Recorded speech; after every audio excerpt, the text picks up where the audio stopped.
Welcome to The Explainer. Today, we're looking into a really curious mystery.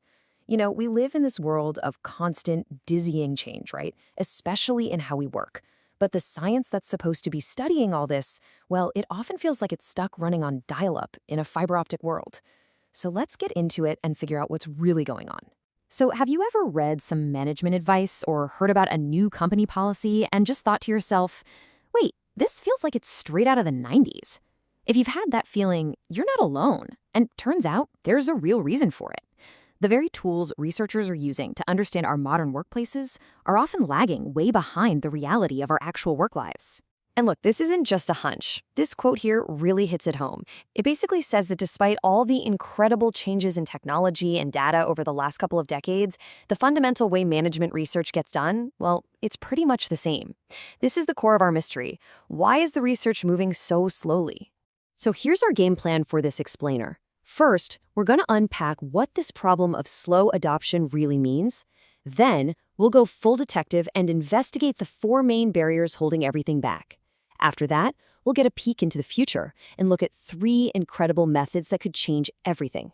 And finally, we'll map out a real plan for how to start breaking down those barriers. All right, so first up, what exactly is this problem? Well, researchers have a name for it: slow methodological adoption. But really, all it means is that there are these amazing, powerful new tools out there to study the workplace, but for some reason, they're just not being used. It's taking forever for them to catch on. Now, you might be thinking, okay, so academics are slow to update their software, why should I care? Well, we all should, because when researchers are using old tools, it means our understanding of how work actually works today is slow to develop. And that means real-world delays in creating smarter policies for things like leadership, team building, and employee happiness. Put it this way, a lag in the lab leads to a lag in our lives. So, if this is such a big deal, what's causing the holdup? The source material points to 4 major culprits, these barriers that are pretty much stopping progress in its tracks. So, let's investigate. We're looking at 4 major hurdles here: a knowledge gap, a technology gap, old-school cultural norms, and frankly, just plain bad incentives. Together, they form this wall that's really tough to get over. Let's break them down one by one. First, we have the knowledge gap.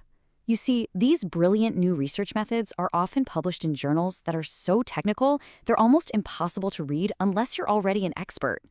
On top of that, many universities can't even afford the sky-high subscription fees to access these journals.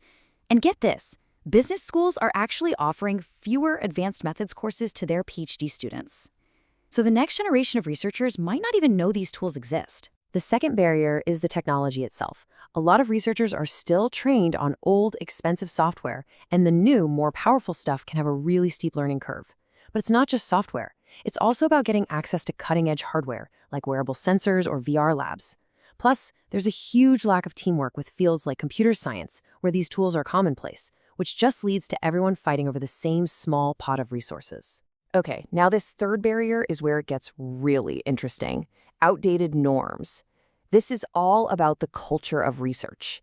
There's often this not invented here attitude where new ideas from other fields are treated with suspicion. You've also got this over-reliance on old, familiar statistics and a very rigid hypothesize first, then test model that can stifle creative, exploratory work. It creates a culture where finding a statistically significant result is more important than finding something that's actually, practically important in the real world. And finally, we have the incentive barrier. And this one is huge. Just think about it from a researcher's perspective. Why would I risk my career using a cool new method that the people reviewing my paper might not even understand, and then they just reject it? It's a simple cost-benefit calculation. If the gatekeepers, the journals, the big organizations don't actively reward innovation, then the smartest move for any researcher is to just play it safe. Okay, so we've diagnosed the problem, we've seen the barriers, but what are we actually missing out on?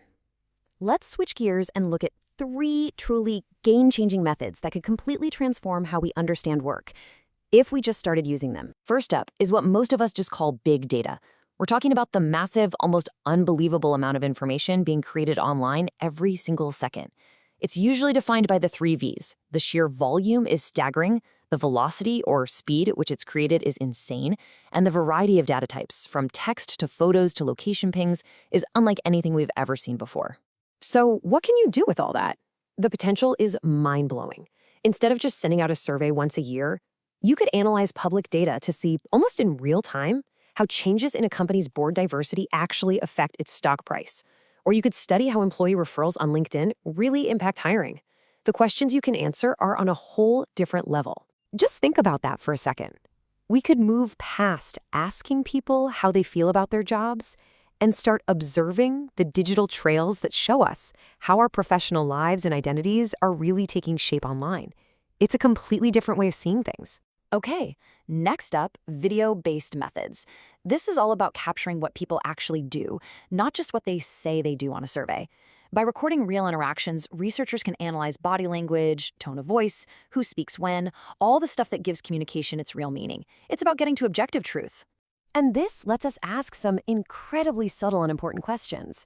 You could analyze thousands of hours of meeting footage to get real, hard data on whether female leaders are judged more harshly for showing emotion than their male counterparts.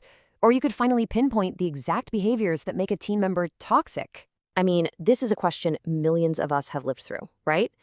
Video analysis gives us the tools to finally answer it with real data, to go beyond just gut feelings and find out what great virtual leadership actually looks and sounds like. And our third game changer is something called computer-aided text analysis, or CATA. Basically, this is using smart algorithms to find hidden patterns in huge amounts of text.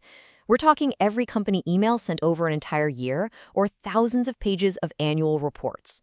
It's like having a superpower to read between the lines, but at a massive scale. The questions this opens up are just amazing.